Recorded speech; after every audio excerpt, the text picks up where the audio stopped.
হয় ভিডিঅ'টো।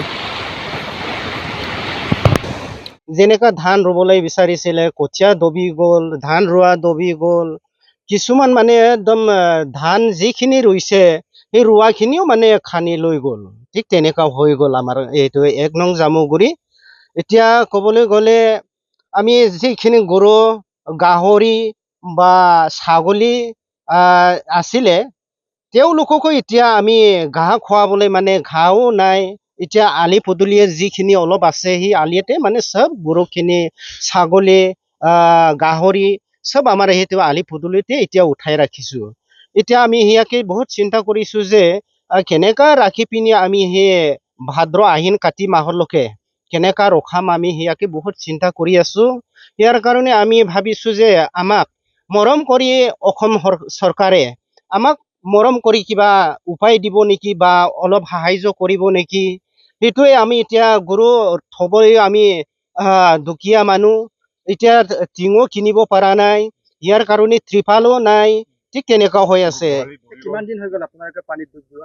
পানীত ডুব যোৱা আমাৰ এতিয়া সেইটো 5 দিন মান হ'ল। তাৰ পিছত আৰু আগত 2 বাৰ হ'ল, এতিয়াৰ লগত 3। মানুহ অহা নাই নেকি? নাই, সেই নিচিনা আহি পোৱা নাই। জামুগুৰিয়াত 49 ঘৰ ডুবি আছে। প্ৰতি বছৰে হয়, তথাপিও মানে আমি সেই নিচিনা অলপ চৰকাৰৰ পৰা আমি সুযোগ পাই মাত্ৰ সেইটো ৰিলিফ চৰকাৰ 1 ৰোজ 2 ৰোজ কাৰণে 1 বাৰ 2 বাৰ পায়। তথাপি আমি বহুত কষ্টৰ লগে মানে কিবা কৰি পিনি বহুত মেনেজ কৰিবলৈ লগীয়া হয়। আপোনালোকৰ ইয়াত আহিবলৈ ৰাস্তা পদূলি এতিয়া দেখিছো চব পানী পানী হৈ আছে। ৰাস্তা পদূলিত একদম আমি এতিয়া একদম গামছা ভিজি, লং পেণ্ট কিবা কিবি টোটেল একদম সৰু সৰু গামছা পিন্ধি পিনি আমি সেইটো পাৰ কৰিবলৈ লগীয়া হয়। এতিয়া ক'বলৈ গ'লে আমাৰ তাত নাও নাই, সেইবিলাকৰ বহুত যান বাহনৰ কাৰণে বহুত অসুবিধা।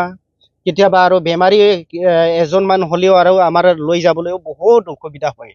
ইয়াৰ কাৰণে আমি ভাবিছো অসম চৰকাৰে আমাক অলপ মৰম কৰি পিনি বা আমাৰ সেই 1 নং জামুগুৰি বা আমাৰ সেইখিনি বান বিধ্বস্ত হোৱা যিখিনি 3খন 4খন গাঁও আছে সেইখিনি অলপ সহায় কৰিব বুলি মই আশা ৰাখিছো। গৰু ৰাখিবলৈ কেনেকা ৰাখিম, ইয়াকে অলপ খোৱা চাউল বা দালি বা কিবা কিবি ৰিলিফৰ বাহিৰে গৰু কিবা কিবি ৰাখিবৰ কাৰণে যাতে অলপ চৰকাৰে সুবিধা কৰি দিয়ে, আমি ইয়াকে আশা কৰিছো।